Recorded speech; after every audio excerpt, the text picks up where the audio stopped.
setiap jalanku. Hatiku haus dan lapar akan Engkau. Kaulah segalanya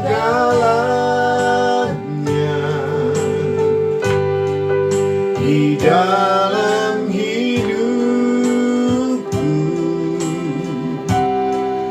Kerajaanmu, kebenaranmu, itu bagianku. Kaulah yang kupandang selama hidupku. Mengasihimu, memuliakanmu, Bapa dan Rajaku.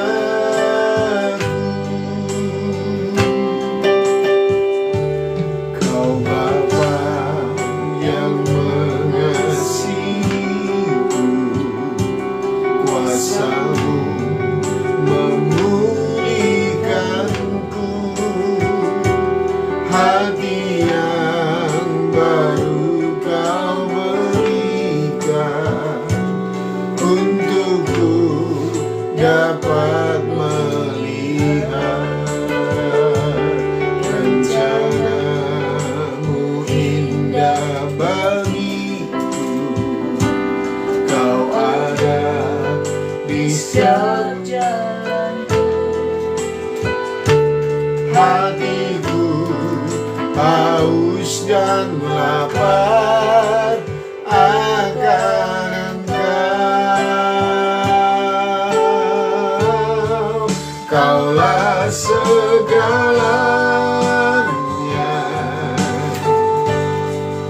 di dalam hidupku.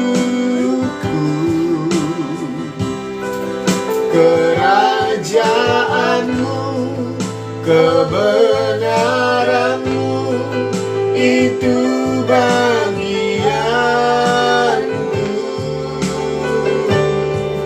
Kaulah yang kupandang selama hidupku.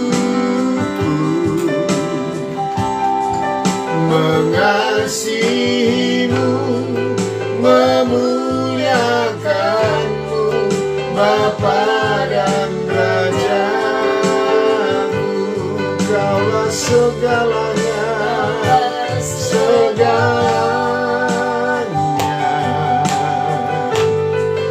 di dalam hidupku.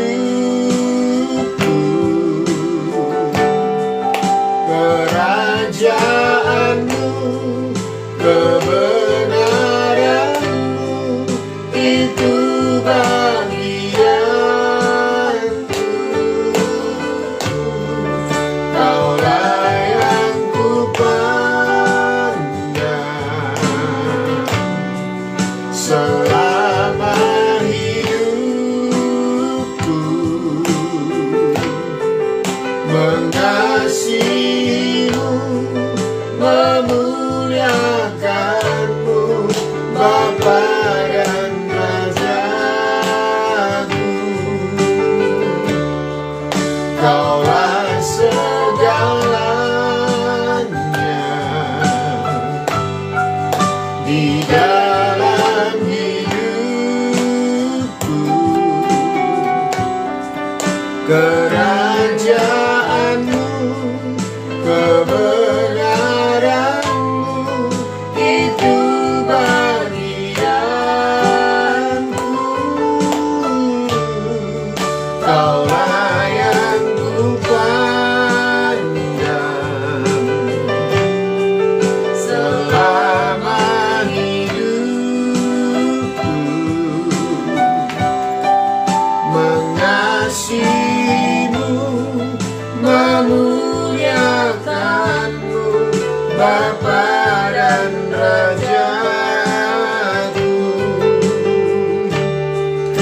mengasihimu, memuliakanmu, Bapa dan Rajaku.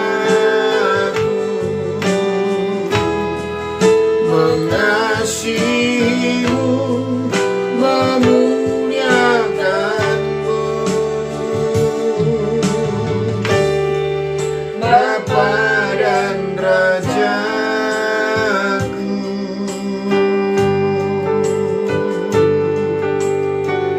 Engkaulah Bapakku,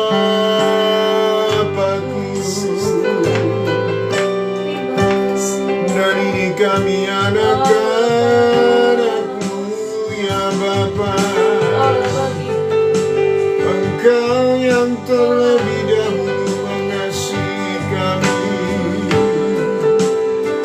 dan kami yang mengasihimu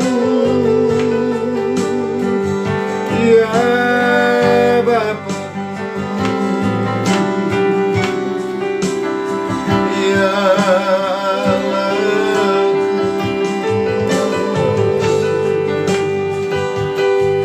Engkaulah Tuhan Allahku yang sejati, Bapakku yang baik. Bagimulah segala pujian, bagimulah segala hormat pengagungan, ya Bapakku yang baik. Terima kasih, terima kasih Bapa. Engkau yang telah membela kami, Engkau yang telah menebus kami dengan darah anakmu. Engkau yang mengangkat kami menjadi anak-anakmu,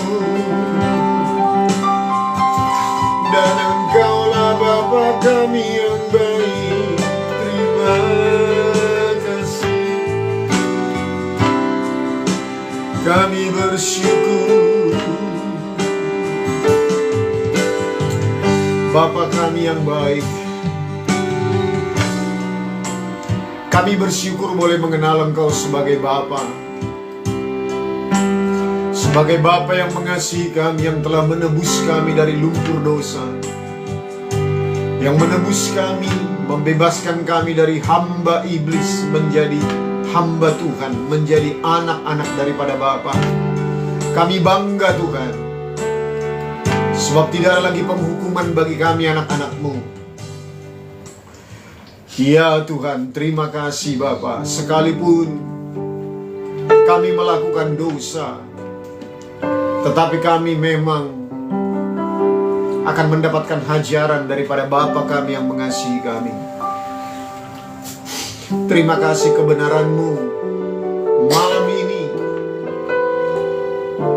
Engkau kembali mempertajam kami dalam pengenalan akan Engkau ya Bapa. Ya Yesus Tuhan, lewat Roh-Mu yang kudus, yang menuntun kami kepada seluruh kebenaran, yang menginsafkan kami akan kebenaran. Sebab itu berfirmanlah bagi kami malam ini. Kami siapkan hati kami sebagai hati seperti tanah yang subur, supaya kebenaran firman boleh berbuah dalam hidup kami 160 dan 30 kali lipat. Terima kasih untuk telinga yang mendengar, hati yang memahami, dan pikiran Kristus. Terima kasih Bapa. Kami siapkan hati kami di dalam nama Tuhan Yesus. Haleluya. Sama-sama kita katakan amin. Salam Bapak Ibu. Saya masih ingat apa yang kita dengarkan hari Rabu minggu kemarin. Ada satu statement yang masih terus membara di dalam hati saya, bahwa kita taat kepada Bapa kita, kepada Tuhan Allah kita, bukan supaya kita dilayakkan, bukan. Kita akan semakin memperjelas statement ini. Tetapi kita taat kepada Bapa, kepada Tuhan Allah kita. Karena kita sudah dilayakkan. Kita sudah dilayakkan menjadi anak-anaknya. Dan dari semula, ini yang berulang-ulang saya ajak kita merenungkan. Dari Efesus 1 ayat 3 sampai 5. Dia telah memilih kita dari semula supaya kita menjadi anak-anaknya. Jadi itu tujuan Bapa dari semula. Sebelum dunia dijadikan, sebelum ada kitab Kejadian, sebelum Adam dan Hawa, bumi ini diciptakan, Dia telah merancangkan kita, setiap manusia, setiap termasuk bukan orang percaya, setiap kita manusia, untuk menjadi anak-anaknya. Tergantung apakah kita mau menggenapinya sebagai anak-anaknya. Dengan cara bagaimana? Kita menerima Dia sebagai Tuhan dan Juru Selamat. Kita mengundang Dia sebagai Tuhan dan Juru Selamat dalam kehidupan kita. Lewat password itulah kita boleh menjadi anak-anak Allah. Dan mari lihat, perhatikan Bapak Ibu ya. Di luar, kalau kita sebut agama itu, kekristenan itu agama, di luar agama Kristen, tidak ada yang disebut umatnya itu sebagai anak. Enggak ada. Tuhannya sebagai Bapa, enggak ada. Kecuali kita orang percaya. Jadi, mari kita mendengarkan malam ini kebenaran firman Tuhan. Apa sih kelebihannya kalau kita sebagai anak? Apa bedanya dengan umat-umat yang lain? Umat beragama yang lain. Apa bedanya? Kita akan melihat kebenaran firman Tuhan malam ini. Ini yang membuat kita semakin exciting, semakin membara, karena kita semakin mengenal Tuhan dengan benar, semakin akurat. Firman Tuhan memerdekakan kita, bukan membuat kita semakin terbelenggu. Sebab Tuhan kita tidak menuntut lagi kepada kita dampak daripada dosa yang kita lakukan. Sebab kita percaya, menurut Roma 5 ayat 8. Coba kita ulang lagi ayat itu. Roma pasal 5 ayat yang ke-8. Ya. Akan tetapi Allah menunjukkan kasih-Nya kepada kita oleh karena Kristus telah mati untuk kita ketika kita masih berdosa. Saya ulang lagi statement ini. Kristus telah mati bagi kita selagi kita masih berdosa. Kristus masih mati 2000 tahun yang lalu.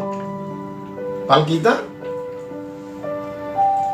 berdosa setelah 2000 tahun yang lalu. Jadi artinya dosa masa lalu, dosa masa sekarang, dan dosa yang akan datang kita telah Tuhan tebus. Dan ingat masih pelajaran hari Minggu kemarin, Bapak Ibu, di dalam kotak pendamaian itu, di dalam kotak pendamaian yang ada di kemah tabernakel, di dalam tabut perjanjian itu, di dalamnya ada 3 benda. Itu simbol daripada pemberontakan umat Israel. 2 loh batu, ketika mereka membuat patung lembu emas, lalu 2 loh batu itu dibanting oleh Musa, saking marahnya. Itu melambangkan pemberontakan daripada orang Israel. Tongkat Harun yang berbunga, itu juga melambangkan pemberontakan orang Israel karena menolak pilihan Tuhan, yaitu Harun yang diangkat menjadi imam Lewi. Tetapi telah dibuktikan oleh Tuhan bahwa tongkat daripada Imam Harun itu yang bertunas, dan dialah yang diangkat oleh Tuhan menjadi imam Lewi, yaitu Imam Harun. Nah, lalu buli-buli yang berisi manna. Manna itu adalah makanan malaikat ya. Itu yang memelihara mereka sepanjang mereka di padang gurun 40 tahun. Dan itu yang memelihara kesehatan mereka. Nah, itu pun mereka bersungut-sungut. Mereka selalu berkata, "Ngapain engkau Musa membawa kami untuk mati di padang gurun? Mari kita kembali ke Mesir." Mereka kalau mendapatkan tantangan, terutama tentang makanan dan minuman, mereka selalu bersungut-sungut ingin kembali menjadi budak. Dan itulah mental orang Kristen rata-rata yang belum mengenal Tuhan, yang belum mengalami pertumbuhan di dalam Tuhan, yang selalu ingin pergi ke dunia lama ketika mendapatkan tantangan. Nah, jadi ketiga-tiganya itu yang ada di dalam kotak atau tabut perjanjian itu adalah simbol pemberontakan orang Israel.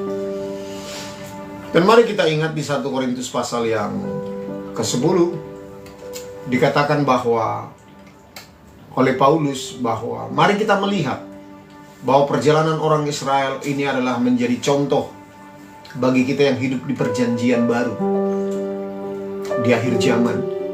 Sebab pemberontakan itu supaya kita jangan ulangi. Dan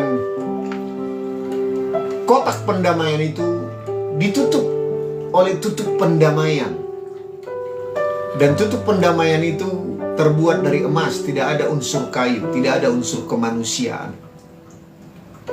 Tetapi kotak pendamaian itu terdiri daripada unsur kayu yang dilapisi oleh emas. Kayu berbicara tentang manusia, kemanusiaan daripada Tuhan Yesus. Tetapi tutup pendamaian itu berbicara tentang keilahian Yesus. Jadi tutup pendamaian itu adalah yang menutupi dosa dan pelanggaran orang Israel. Dan itu adalah gambaran daripada kita umat perjanjian baru. Roma 5 ayat 8 dikatakan tadi, selagi di dalam dosa, Kristus telah mati bagi kita. Jadi Bapa tidak melihat lagi pelanggaran kita anak-anaknya sebagai penghukuman. Sebab hukuman itu sudah ditimpakan kepada anak. Nah, lihat Bapak Ibu. Sekali lagi, memang kita telah dibenarkan dan menjadikan kita adalah anak-anak Allah. Dan kita sudah dibenarkan, dan pembenaran itu tidak bisa dibatalkan. Sebab Yesus telah melakukan 2000 tahun yang lalu. Tidak bisa dibatalkan. Ketika kita menerima Yesus sebagai Tuhan dan Juru Selamat, kecuali kita mendukakan Roh Kudus. Untuk masuk ke jenjang mendukakan Roh Kudus itu adalah seseorang yang tidak mau bertobat lagi dan sengaja menolak Tuhan. Yang lama-kelamaan ketika dia seringkali jatuh dalam dosa dan menganggap bahwa pengorbanan Yesus di kayu salib tidak berguna lagi bagi dia, sehingga dia menolak Tuhan. Dan itulah yang membuat pembenaran itu menjadi batal. Sebab dikatakan mendukakan Roh Kudus itu adalah perbuatan yang dengan sengaja, unsur sengaja menolak karya Roh Kudus dalam hidupnya. Nah, jadi pembenaran itu kepada orang percaya tidak bisa dibatalkan. Pengangkatan kita sebagai anak juga, sebagai anak, kita tidak akan pernah bisa dibatalkan. Makanya dalam sebuah rumah tangga, anak itu tidak pernah dibatalkan. Begitu. Tetapi anak itu seperti anak yang bungsu yang meminta harta warisan kepada bapaknya, lalu menghambur-hamburkan. Sebetulnya Bapak, lihat, waktu anak yang bungsu itu kembali, sepanjang anak itu kembali kepada Bapak, Bapak selalu menerimanya. Ya, Bapak selalu menerimanya. Itu kata kunci. Bapa kita selalu menerima kita anak-anaknya. Sebab di hadapan Bapa, kita ini tidak sebagai musuh. Mari kita ingat ya, semua orang percaya tidak akan pernah dihukum lagi. Nah, persoalannya adalah dosa-dosa yang kita lakukan setiap hari bukan lagi di mata Tuhan, bukan lagi berbicara tentang keselamatan, pembenaran, atau soal kita menjadi anak Allah atau tidak, atau juga soal penghapusan dosa. Bukan. Jadi dosa yang kita lakukan sehari-hari Itu berbicara tentang hubungan relasi kita dengan Allah. Nah, sebab itu pernah kita dengar statement ini, waktu kita jatuh dalam dosa, kasih Allah tidak berkurang kepada kita, tapi kasih kita lah yang berkurang kepada Allah.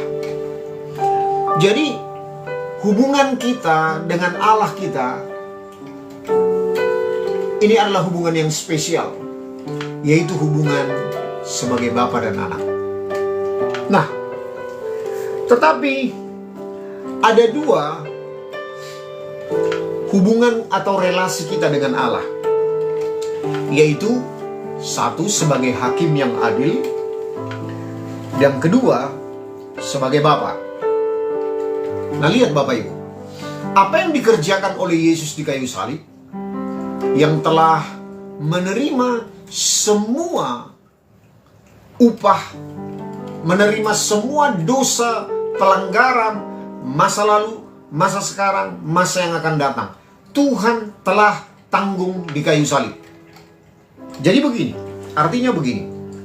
Sebagai hakim yang adil, Dia sudah tidak bisa menghukum kita lagi. Sebab hukuman itu sudah ditimpakan kepada Kristus Yesus. Betul ya?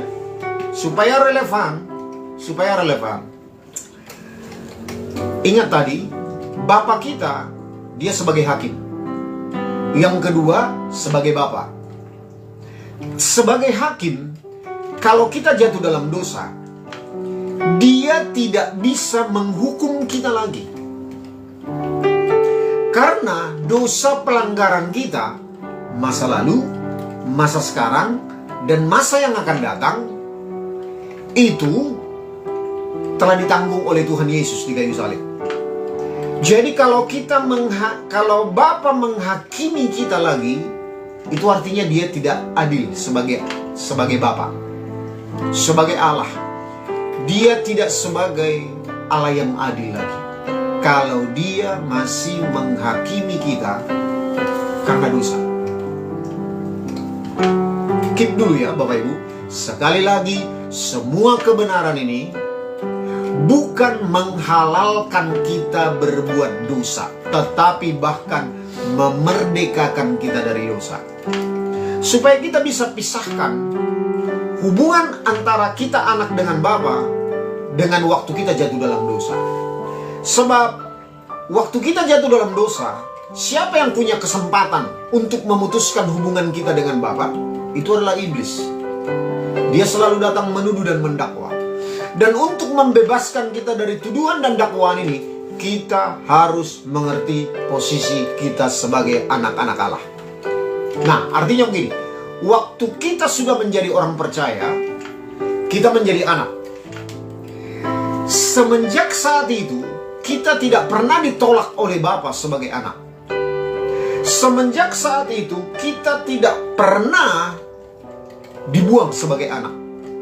Semenjak saat itu, kita tidak pernah bisa dibatalkan pembenaran oleh darah Yesus kepada kita, sekalipun oleh dosa dan pelanggaran kita. Ingat, dosa kita masa lalu, dosa kita masa sekarang, dosa kita yang akan datang sudah dipikul oleh Yesus di kayu salib. Jadi dosa di mata Bapa kita, Dia tidak menghakimi kita lagi.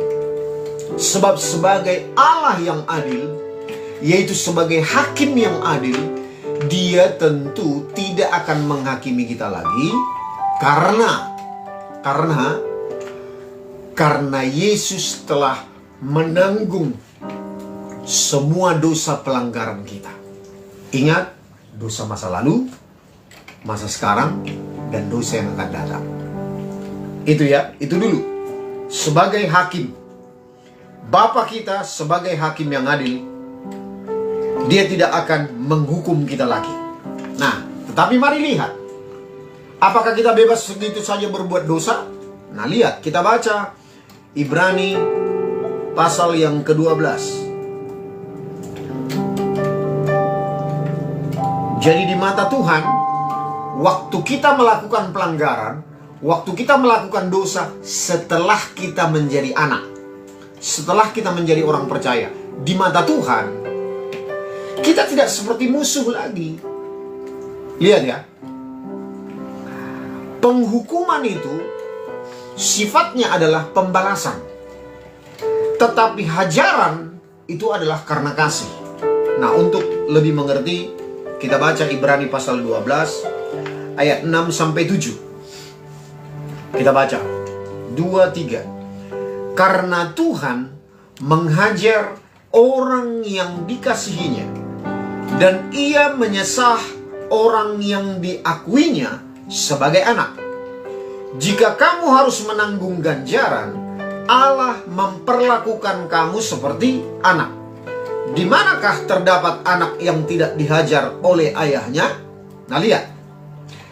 Artinya, kalau kita tidak mau dididik oleh Tuhan, lewat kebenaran, lewat firman Tuhan yang kita dengar, kita dengan sengaja tidak mau melakukan, atau juga tidak mau melakukan perintah Tuhan. Tapi ini posisinya kita sebagai anak. Kita posisinya sebagai orang percaya. Lihat, Bapa kita akan memperlakukan kita bukan sebagai orang hukuman. Bisa nangkap Bapak Ibu? Tetapi Dia memperlakukan kita sebagai anak. Nah, sebagai anak, karena Tuhan menghajar orang yang dikasihinya, jadi kita anaknya. Bukti daripada Tuhan mengasihi kita, Dia tidak mau kita tersesat. Dia tidak mau kita tidak melakukan perintah Tuhan. Dia tidak mau kita jatuh dalam dosa. Kita pun dihajar. Coba camkan ini Bapak Ibu. Jadi beda. Waktu kita sebelum orang percaya, sebelum sebagai anak, kita melakukan dosa, kita akan dihukum. Sebab kita belum percaya bahwa Yesus telah menanggung dosa kita di kayu salib. Tetapi setelah kita menerima Yesus sebagai Tuhan dan Juru Selamat, kita percaya setiap dosa pelanggaran kita telah ditebus, telah diwakili Yesus di kayu salib sebagai orang yang terhukum. Dia menanggung semua dosa pelanggaran kita. Dosa masa lalu, dosa masa sekarang, dan dosa yang akan datang. Jadi, ketika kita sebagai anak melakukan dosa, tidak ada lagi penghukuman bagi kita. Sebab kita bukan Tuhan anggap sebagai musuh, tetapi sebagai anak. Nah, sebagai anak, apakah kita leluasa melakukan dosa? Oh, enggak. Bapak siapa sih yang membiarkan anaknya menyeleweng? Bapak siapa sih yang melihat seorang anaknya tidak mau melakukan kehendak bapaknya? Kecuali dia masih anak kecil. Dia meminta apa saja dikasih. Tetapi setelah dia bertumbuh semakin dewasa, dia tidak akan membiarkan anaknya. Dia pasti menghajar anaknya ketika dia tidak melakukan perintah bapaknya. Dan ia menyesah orang yang diakuinya sebagai anak. Nah, problemnya adalah kita kadang belum begitu percaya bahwa kita sebagai anak. Di sini problemnya. Kalau kita sadar bahwa kita sebagai anak, kita pasti akan menerima hajaran dari Tuhan, sesahan dari Tuhan, karena Dia adalah Bapa kita. Dia bukan menghukum kita. Nah, hajaran, sesahan dari Tuhan bisa lewat apa saja. Lewat kehilangan sesuatu, lewat dihakimi lewat orang lain, lewat mengalami kerugian, lewat sakit penyakit, bisa lewat apa saja. Nah, sebab itu mari kita introspeksi diri. Tetapi introspeksi dirinya bukan lagi menganggap kita sebagai orang-orang yang hukuman. Sebab kita adalah anak-anaknya. Semenjak Bapa mengangkat kita sebagai anak, waktu kita bertobat lahir baru, tidak ada pembatalan kita sebagai anak. Tidak ada pembatalan kepada kita sebagai orang-orang yang dibenarkan oleh Tuhan. Tidak ada pembatalan. Nah, sebab itu mari kita lihat cara pandang kita sebagai anak kepada Bapa kita. Bapa kita sebagai hakim yang adil, Dia tidak akan melakukan penghukuman lagi kepada kita, tetapi Dia akan menghajar kita sebagai anak-anaknya. Amin, Bapak Ibu. Bisa paham sekarang? Jadi jangan samakan kita dengan orang lain. Jangan samakan. Sebagai anak-anak daripada Bapa, kita harus mengerti bahwa Bapa itu sangat mengasihi kita. Dia tidak akan membiarkan kita terpleset. Dia tidak akan membiarkan kita tidak menguduskan Dia. Nah, lihat, kita baca ayat 10. Kita baca ayat 10 dari Ibrani pasal 12. Sebab mereka mendidik kita dalam waktu yang pendek, sesuai dengan apa yang mereka anggap baik. Tetapi Dia menghajar kita untuk kebaikan kita, supaya kita beroleh bagian dalam kekudusannya. Jadi, waktu Dia menghajar kita, Dia mengajar kita supaya kita mengambil bagian dalam kekudusannya. Misalkan kita berbohong, Tuhan akan menghajar kita. Bagaimana caranya? Dia paling tahu, sebab Dia adalah pencipta kita. Seorang pencipta handphone, dia akan tahu memperbaiki separah apapun kerusakan daripada sebuah handphone. Demikian halnya kita. Dia paling tahu bagaimana cara memperbaiki kita. Nah, sebab itu, sebagai Bapa, mari kita percayakan hidup kita kepada Bapa kita. Tuhan, Engkau sebagai Bapa yang mengasihiku, perbaiki aku Tuhan. Nah, kita telah belajar di hari-hari yang lampau bahwa setiap persoalan dan masalah yang kita hadapi, mari kita pandang sebagai anak kepada Bapa. Bahwa definisi daripada masalah itu, saya ulangi lagi, adalah dilemparkan semakin dekat kepada tujuan. Apa tujuan kita?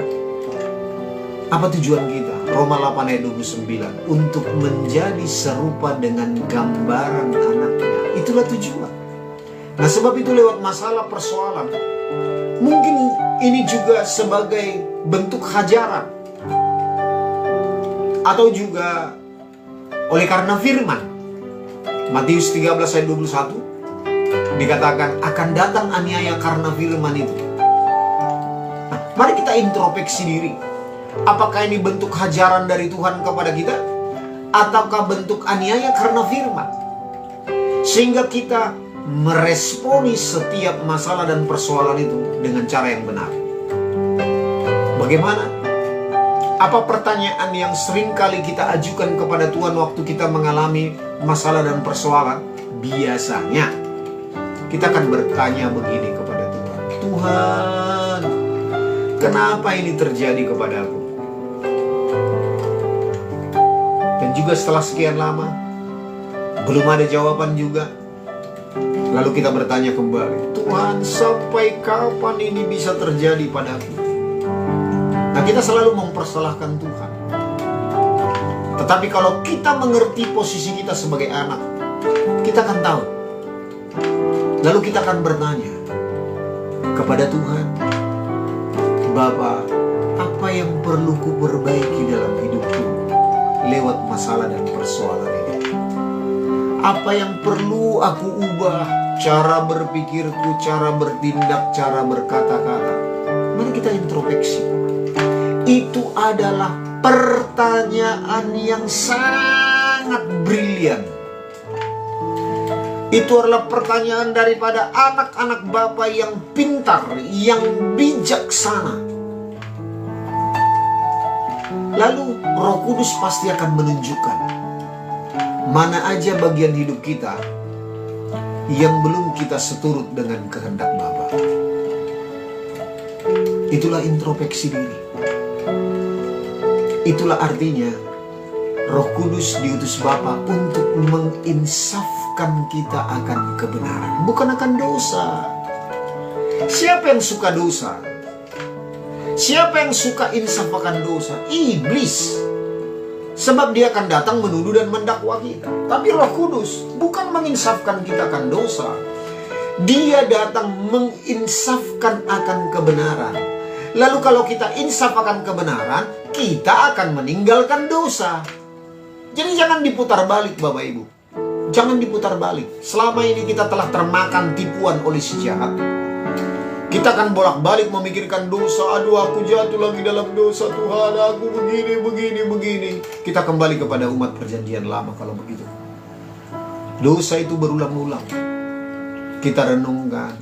Tiap tahun datang diwakili oleh seorang imam perjanjian lama. Tapi ingat, imam perjanjian baru Yesus Kristus telah datang sekali untuk selama-lamanya, membawa darahnya sendiri untuk menebus setiap dosa pelanggaran kita. Dan kita telah diampuni sekali untuk selama-lamanya. Ibrani 10 ayat 10 dan 14. Dan oleh darahnya kita setiap waktu, kapanpun, dimanapun, kita bisa menghampiri tahta kasih karunia Allah. Amin Bapak Ibu. Kalau kita mengerti ini, kita akan mengalami kemerdekaan yang sejati. Kita bebas dari tuduhan dan dakwaan si jahat. Sekali lagi, ini bukan menghalalkan kita berbuat dosa, tetapi ini bahkan memerdekakan kita supaya kita tidak melakukan dosa lagi. Mana yang Bapak Ibu pilih? Mana yang Bapak Ibu pilih?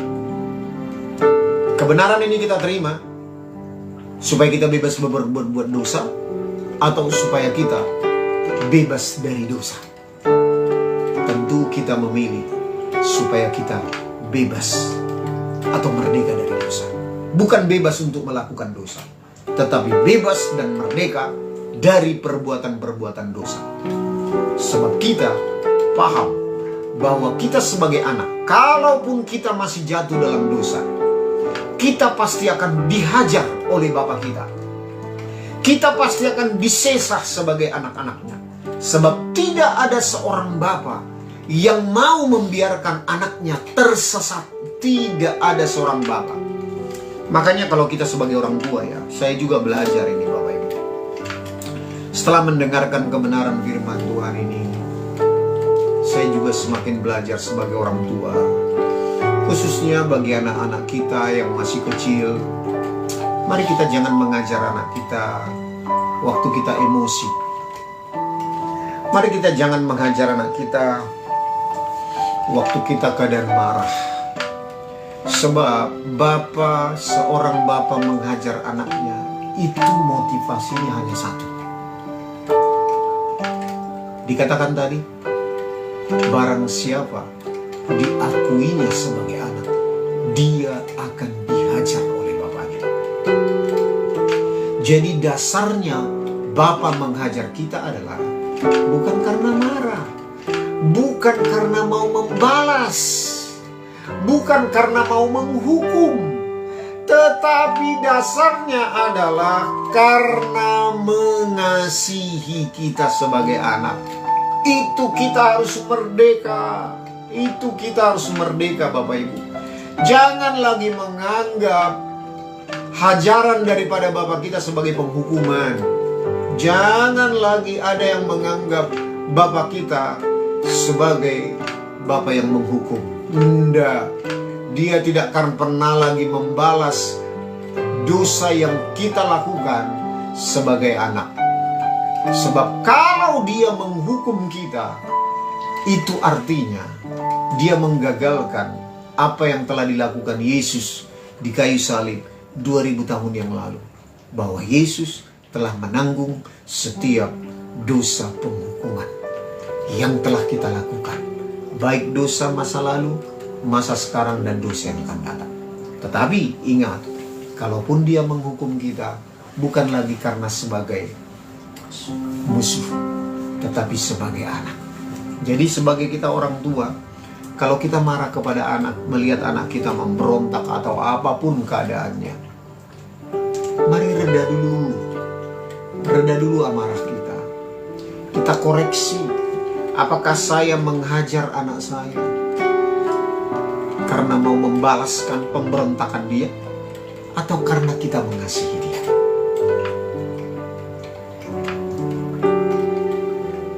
Amin, Bapak Ibu.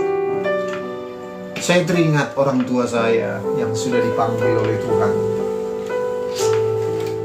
Saya sangat terkesan dengan gaya hidup orang tua saya yang kami tidak sadari waktu kecil.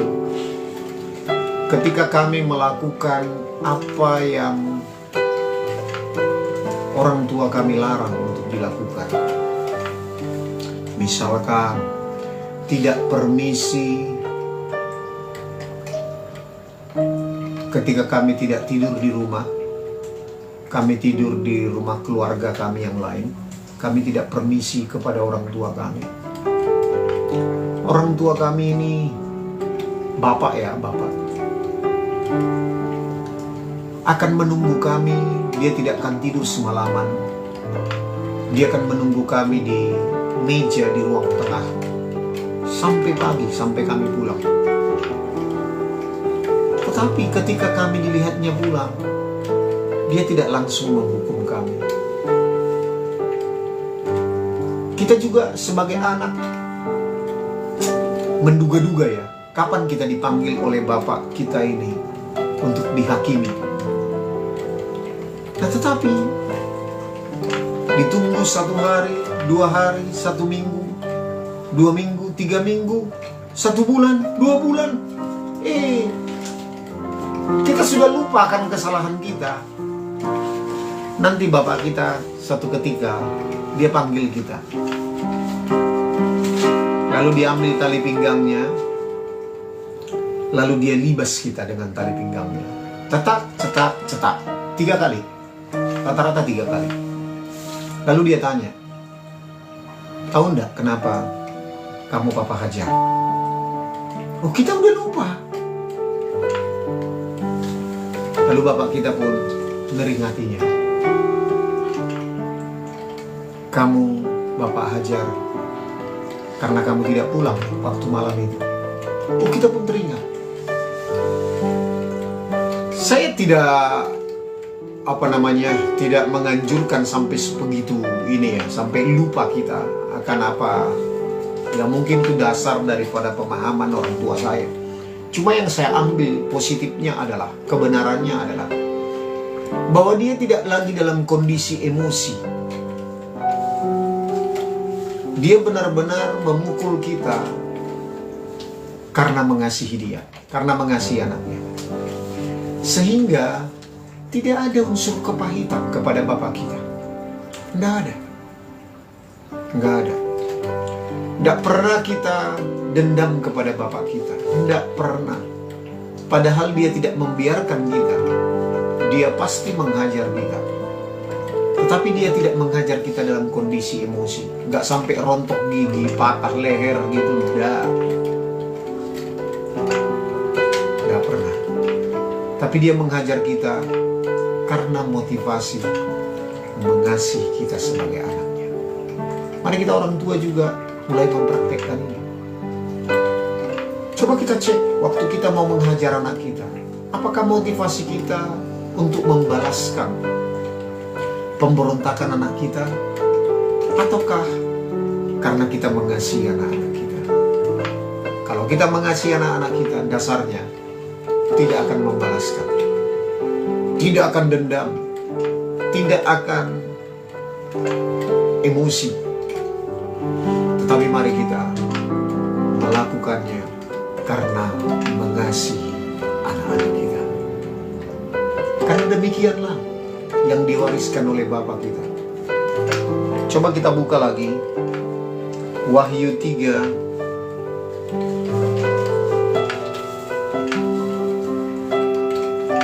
ayat yang ke-19.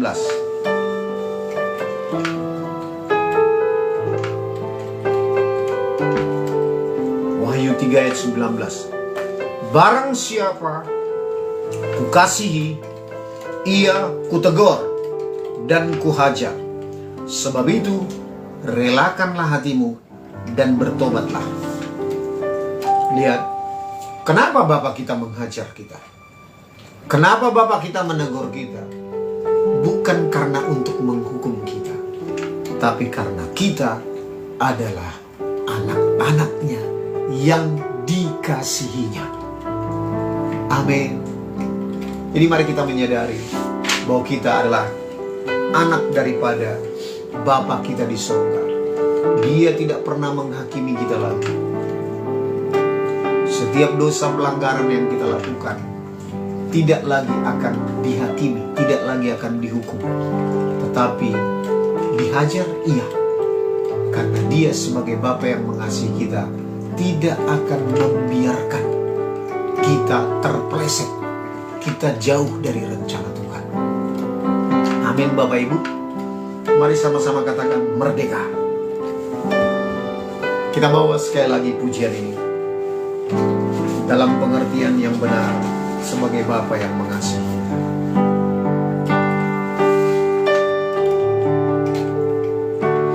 Kau Bapa yang mengasihiku, kuasa-Mu memulihkanku,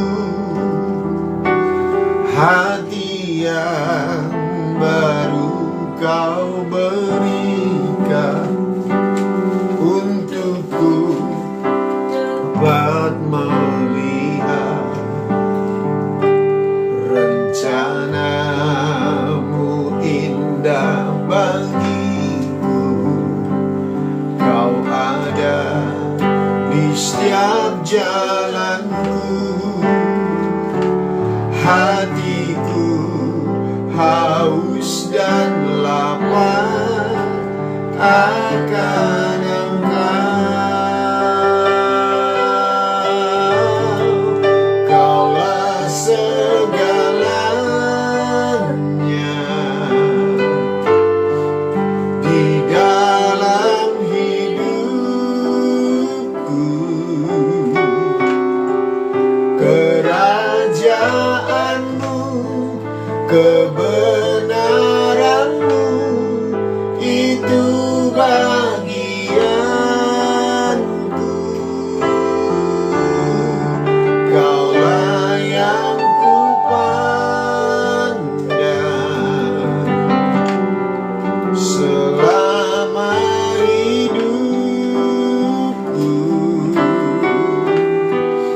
Mengasihi-Mu, memuliakan-Mu, Bapa dan Rajaku. Kaulah segalanya, Kaulah segalanya di dalam hidupku. Kerajaan-Mu, kebenaran-Mu, itu bagianku.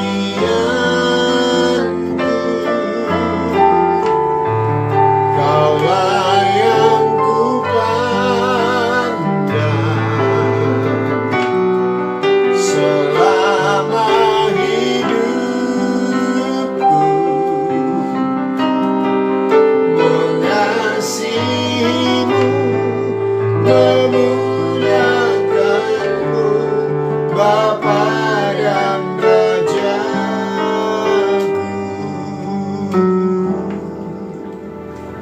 Sungguh kami dimerdekakan lewat kebenaran firman-Mu malam ini Tuhan. Kami semakin sadar, kami semakin mengenal Engkau Bapa kami yang baik. Bahkan sejak semula, sebelum dunia dijadikan, Engkau telah merancangkan kami sebagai anak-anak-Mu. Engkau mengangkat kami sebagai anak-anak-Mu supaya kami aman. Aman daripada penghukuman. Sebab untuk itu Engkau utus anak-Mu yang tunggal. untuk menanggung setiap dosa pelanggaran kami, bahkan dosa masa lalu, masa sekarang, dan masa yang akan datang, telah ditanggung oleh Yesus di kayu salib. Dan ketika kami jatuh dalam dosa sebagai anak-anak-Mu, memang kami tidak lagi Engkau hukum, Tuhan, sebab penghukuman itu telah Engkau tanggungkan kepada anak-Mu yang tunggal. Tetapi sebagai anak-anak-Mu yang Kau kasihi, Engkau pasti menghajar kami, Tuhan. Tapi hajaran itu bukan penghukuman, tapi hajaran itu adalah sebagai tindakan karena Engkau mengasihi kami. Engkau bahkan menyisah kami, Tuhan. Sebab itu Roh Kudus, insafkan kami terus akan kebenaran. Ketika kami melenceng dari rencana Tuhan atau tidak melakukan kebenaran, insafkan kami akan kebenaran, Tuhan. Jangan kami berlama-lama tinggal dalam dosa, supaya Bapa tidak perlu menghajar kami. Kalau kami cepat kembali kepada Bapa, bertobat, menyesal, dan meninggalkan jalan-jalan yang jahat, Bapa pun tidak akan langsung menghajar kami, karena melihat motivasi hati kami tidak mau tinggal di dalam dosa, tapi kami mau bertumbuh di dalam kebenaran, di dalam pengenalan akan Engkau, dalam kasih karunia-Mu. Terima kasih Bapa, Engkau memerdekakan kami sebagai anak yang Kau kasih. Kami tidak akan menghindar, Tuhan, ketika Engkau hajar, ketika Engkau sesah kami. Memang pertama-tama membawa duka cita, tetapi selanjutnya membawa sukacita, kebenaran, damai sejahtera.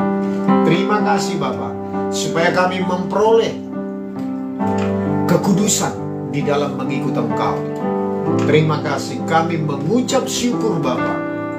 Bagimulah segala pujian, hormat, kemuliaan, dan teruslah berbicara bagi kami, Roh Kudus, supaya kami boleh mengaplikasikan kebenaran firman-Mu dalam hidup kami sehari-hari, supaya kami jangan lagi tertuduh, terdakwa oleh si jahat, tetapi kami dimerdekakan oleh kebenaran firman-Mu.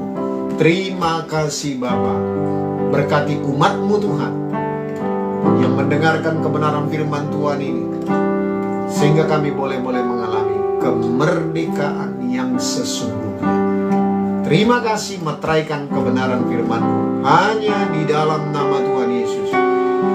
Kami berdoa dan mengucap syukur. Haleluya. Sama-sama kita katakan amin. Shalom Bapak Ibu. Tuhan Yesus memberkati kita semua. Shalom.